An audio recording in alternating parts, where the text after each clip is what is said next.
Stage ಇದು ಲೆಕ್ಕವಾಗಿ ಇದನ್ನ ಚೆನ್ನಾಗಿ ಹಿಂಡಿರೋದಾಗಬೇಕು. ಅಂದ್ರೆ ತಿಂದಾಕಿರೋದಾ? ಈಗ ಜ್ಯೂಸ್ ಮಾಡಕ್ಕೆ ಹಿಂಡ್ತಾರಲ್ಲ ಆ ಥರದ್ದಾಗಬೇಕು. ಅದು ಚೆನ್ನಾಗಿ ಗ್ರೈನ್ ಆಗಿರ್ತದೆ.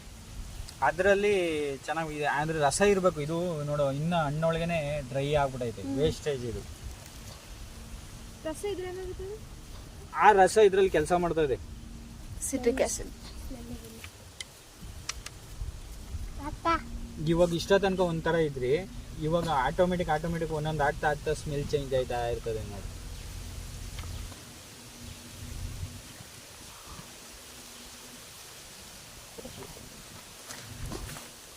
ಇದು ಲಾಸ್ಟ್ ಟೈಮ್ ಯಾವಾಗ ಮಾಡಿದ್ರಣ್ಣ? 3 ತಿಂಗಳಿಂದನಾ? ಅಲ್ಲಿ ತುಂಬ 3 ತಿಂಗಳು ಅದು ವಾಟರ್ ಡ್ರೈನ್ ಆಯಿತು. ಬೇಸಿಗೆಯಿಂದ ತಂದು ಹಾಕ್ಲೇ ಇಲ್ಲ ನಾನು ವಾಟರ್. ಅಣ್ಣ ಎಷ್ಟು ತಿಂಗಳಿಗೆ ಒಂದ್ಸಲ ಚೇಂಜ್ ಮಾಡ್ತಾ ಇರ್ತೀರಾ? ಚೆನ್ನಾಗಿದ್ದಾದ್ರೆ ಇದು ಸ್ಮೆಲ್ ಜಾಸ್ತಿ ಬರ್ತದೆ ಬೇಗ. ಅಣ್ಣ ಎಷ್ಟು ತಿಂಗಳಿಗೆ ಒಂದ್ಸಲ ಚೇಂಜ್ ಮಾಡ್ತಾ ಇರ್ತೀರಾ? ಈಗ ಏನಾಗುತ್ತೆ ಎಷ್ಟು ತಿಂಗಳಿಗೆ ಅನ್ನೋದಕ್ಕಿಂತ ನಾವು ಈಗ ಕಂಟಿನ್ಯೂಸ್ ಮಾಡ್ತಾ ಇದ್ದು ಹುಳ ಬೀಳೋದು ಕಮ್ಮಿ ಆಗೋಯ್ತು ಅಂತಂದ್ರೆ ಇಲ್ಲಿಲ್ಲ ಅಂತ ಅಷ್ಟೇ.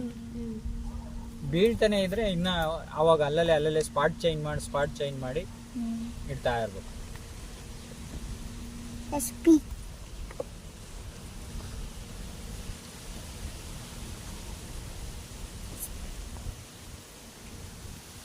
ಇದ್ರ ಬಗ್ಗೆ ಎಲ್ಲ ನಿಮ್ಗೆ ಗೊತ್ತಾಯ್ತು? ರಿಸರ್ಚ್ ಯಾರು ರೈತರು ಮಾಡಿರೋರ ಹತ್ರ ಹೋಗೋದು, ಅವ್ರು ತಿಳ್ಕೊಳ್ಳೋದು. KVK ಇವೆಲ್ಲ ಹೇಳೋದು ಅವ್ರು ಏನಿದ್ರು ಬರೀ ಲಿವರ್ ಕಟ್ಟಿ ಅದ್ರಲ್ಲೇ ಅವ್ರಿಗಿರೋಂತ ವರ್ಕೌಟ್ ಆಗುತ್ತೆ ಅಂತ. ನ್ಯಾಚುರಲ್ ಫಾರ್ಮಿಂಗ್ ಬಂದೇ ಇಲ್ಲ ಇನ್ನ KVK ಯಾರು.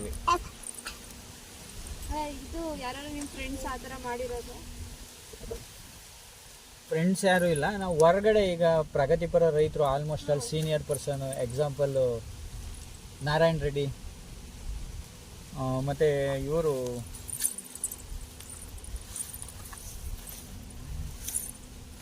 ತೇಜಸ್ವಿ ಅವರು ಸಹಜ ಕೃಷಿ ಅಂತ ಒಂದು ಬುಕ್ ಬರೆದಿದ್ದಾರೆ. ಘಟನೆ ಪೂವಕ ಅಂತ ಅವನ ಹೆಸರು. ಅವನು ಸೈಂಟಿಸ್ಟ್. ಅವನದನ್ನ ತೇಜಸ್ವಿ ಅವರು ಬುಕ್ ಬರ್ದಾರೆ. ಆ ಬುಕ್ ನಾವು ಓದಿದ್ದೀನಿ. ನಾರಾಯಣ್ ರೆಡ್ಡಿ ಅವರು ಅಗ್ರಿಕಲ್ಚರ್ ರೂಲ್ಸ್ನ ಫಾಲೋ ಮಾಡ್ತೀನಿ. ಮತ್ತು ಅದೇ ರೀತಿ ಸುಭಾಷ್ ಪಾಳೇಕರ್ ಸಹಜ ಕೃಷಿ, ನ್ಯಾಚುರಲ್ ಕೃಷಿ, ಅವನು ಎಲ್ಲರದು ಓದ್ಕೊಳ್ಳೋದು. ಅದ್ರಲ್ಲಿ ನಮ್ಗೆ ಯಾವ್ದು ಬೇಕೋ, ನಮ್ಗೆ ಯಾವ್ದು ಈಸಿಯೆಸ್ಟ್ ವೇ ಇದೆ ಅದು ಮಾಡೋದು. ಅವ್ರನ್ನೇ ಮಾಡಬೇಕು ಅಂತ ಏನೂ ಇಲ್ಲ. ಮಾಡೋಕ್ಕಾಗ್ದಲ್ಲ ನಮ್ಗೆ ಯಾವ್ದು ಈಸಿ ಆಯ್ತದೋ ಅದು ಮಾಡೋದು. ನೀರ ನೋಡ್ಬೇಕು ತಾನೇ ಎತ್ತಿ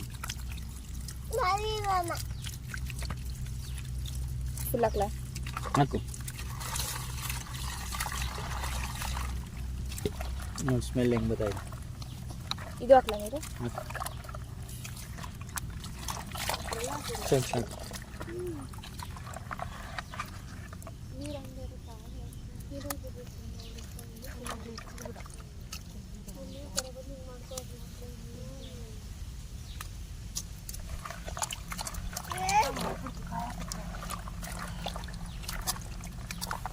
ಬೇರೆ ತೋಟದಿಂದ ಎಲ್ಲ ಬರಲ್ವಾ ಇಲ್ಲಿಗೆ? ಬರ್ಲಿ ಬಿಡು.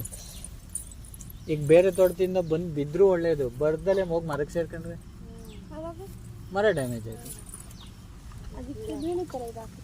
ಇದನ್ನ ಪೂರ್ತಿ ಟೋಟಲ್ ಒಂದೇ ಟೈಮ್ ಕಂಟ್ರೋಲ್ ಮಾಡ್ಬಿಡ್ಬೋದು. ಹೆಂಗ್ ಗೊತ್ತಾ?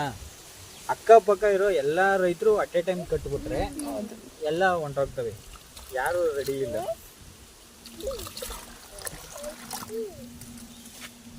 ನೋಡಿ, ಇದು ಲಿವ್ರು ತಗೊಂಬಂದು ಕಟ್ಟಿದೆ. ಈ ಲಿವ್ರಲ್ಲಿ ಕೆಲಸ ಮಾಡಲಿಲ್ಲ. ನಾನು ಮಾಡಿದ ಲಿವ್ರಲ್ಲಿ ಕೆಲಸ ಮಾಡ್ತು. ಬಟ್ ಇದನ್ನ ಸುಮ್ಮನೆ ಹಂಗೆ ಇರಲಿ, ಬಿಸಾಕೋದು ಬೇಡ, ಯಾರಿಗಾರು ಹೇಳಕ್ಕಿರಲಿ ಅಂತ ಹಂಗೆ ಬಿಟ್ಟಿದ್ದೀನಿ. ಅದರಲ್ಲಿ ಇದು ರೆಡ್ ಪ್ಲಾಮ್ಗೆ ವರ್ಕೌಟ್ ಆಗುತ್ತೆ. ಬಟ್ ರೈನೋಸಾರಸ್ಗೆ ಅದಕ್ಕೆ ಏನು ಮಾಡ್ಬೋದು ಅಂದರೆ, ಈ ಹರಳೆಣ್ಣೆ ತೆಗಿತಾರಲ್ಲ, ಆ ಎಣ್ಣೆ ತೆಗ್ದಿದ್ದು ಹಿಟ್ಟು ಬರುತ್ತಲ್ಲ, ಅದನ್ನ ಮಾಡ್ಬೋದು. ಅದಕ್ಕೆ ರೈನೋಸಾರಸ್ ಬೀಳುತ್ತೆ. ಅದನ್ನ ಒಂದು ದಿವಸ ನಿಮಗೆ ಇಲ್ಲಿ ಸದ್ಯಕ್ಕೆ ಸಿಕ್ಕಿದ್ರೆ ಬೇಕಾದ್ರೆ ಅದನ್ನು ನಿಮ್ಮ ಎದುರುಗಡೆ ತೋರಿಸ್ಬೋದು. ಬಟ್ ಇವಾಗ ಡೇಟು ಇದೆ, 2 ದಿನ ಎಲ್ಲ ನೆನ್ಪಿಟ್ಕೊಳ್ಳಿ.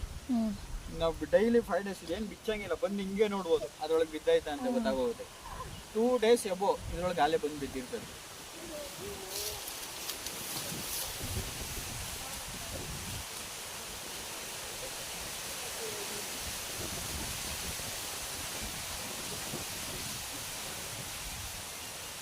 ಓಕೆ